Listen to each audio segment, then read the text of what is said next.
forward head position like this could be killing your squat. Here's why.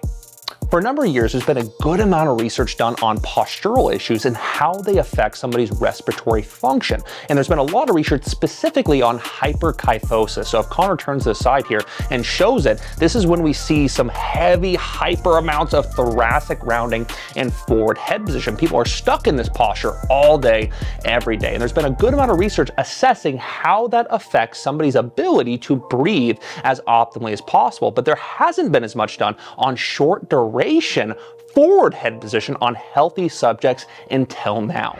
The first of its kind study was done on how short duration forward head position in healthy subjects affects diaphragm function. And what it actually found is even short duration, even healthy subjects, there was an immediate decrease in diaphragm function by being in this forward head position that we see constantly when people go to squat. Now, a lot of people ask, why is this? So most people know the way we move our skeletal system is through muscles, but not so many people understand that the way we move our muscles is through nerves. And we have to understand our diaphragm is just one big muscle. It is the initiating action in creating intra-abdominal pressure, which stabilizes our spine. Our trunk is the most important facet of axial loaded movement. So our diaphragm is a muscle, and the nerve that actually controls it is the phrenic nerve. And the way the phrenic nerve is designed is kind of like a necklace. It connects to our diaphragm right about here in our chest cavity, and then it actually runs around our neck very much like a necklace, our right and left side. And this is also why people that have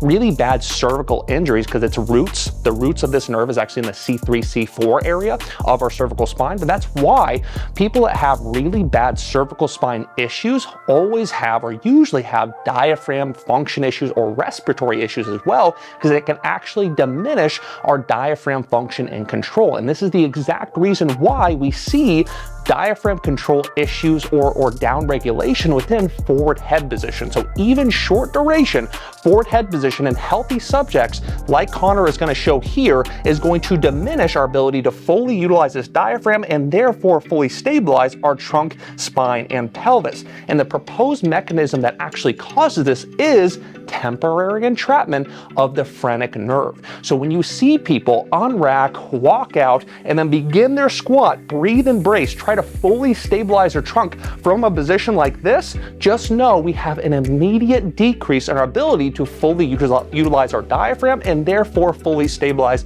our trunk. Let's talk about the 4 main reasons why people end up in a very forward head position. The low bar squat requires quite a bit of external rotation and flexion, shoulder mobility. And when people are lacking here, they end up being stuck in this elbows pitched out forward head position that is impossible to correct until we improve shoulder mobility. So that's the first one I'll cover. And let's go ahead and give a decent example of that, Konner, the best one you can.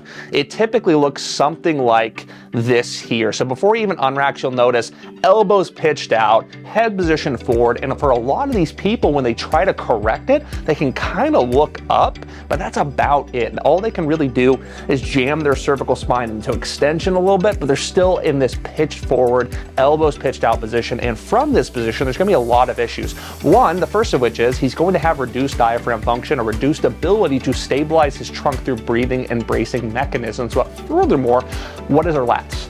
Our lats are a spine and trunk stabilizer. And when we have our elbows pitched out, like Konner is showing here, we no longer have the same ability to depress our scapula and fully engage our lats. The second of which is unrack issues. And this happens all the time where somebody will unrack, but for one reason or another, their position actually degrades as they unrack, which we really do not want to see. When somebody unracks, for one reason or another, they start in this beautiful hinged over position, neutral spine, elongated, everything looking good. Well, the problem is their hips come in and their hips extend. Their upper body just kind of stays in the same place. They forget about their upper body. They don't posture up or go through these beautiful reverse hinge mechanics, the way I like to describe them. So it happens on the unrack. The third way is during the walkout. And I would actually argue that besides shoulder mobility, this is the most common way. Now, Konner is going to go ahead and walk out forward. So it's going to be a little bit different because usually, obviously, people walk out backward. But the same thing applies where people are walking out and for one reason or another, they decide to look look at their feet. We have kind of a going joke here at Kabuki where you're not gonna get taken out by a dog. There's nothing trying to actively kick your feet out from under you. There's no feasible reason why you need to look at your feet as you walk out. Do you look at your feet as you walk around? No, there's no reason we shouldn't be packed, tall, elongated like Konner's gonna show here throughout the entirety of the actual walkout. Now, the last reason why this typically happens is people assessing their foot position. So they've unracked it beautifully, they've walked out beautifully, they're in a gorgeous position like this, but then right before they go to squat, they take this overzealous look at their feet. They look left, they look right, they make sure they're perfectly even, which in itself isn't a bad thing, it's actually a good thing, but they never correct it, and they go through their actual squat with this degraded forward head position, just like that there. First off, we're not gonna check it until we're completely walked out. Second off, when we check it, we have something called peripheral vision, okay? We can actually utilize this very easily. We don't have to literally look down and flex our cervical spine. Oftentimes, I'm checking my feet right now. I really don't have to look very far down to check my feet. And if you do end up looking down a little bit, it's okay. Make what adjustments you need to, but prior to breathing, prior to bracing, and definitely prior to starting that squat eccentric, let's correct, pack, elongate, get tall, and then from there, you've earned the ability to fully breathe, to fully stabilize, and to squat in the most stable, proficient position possible.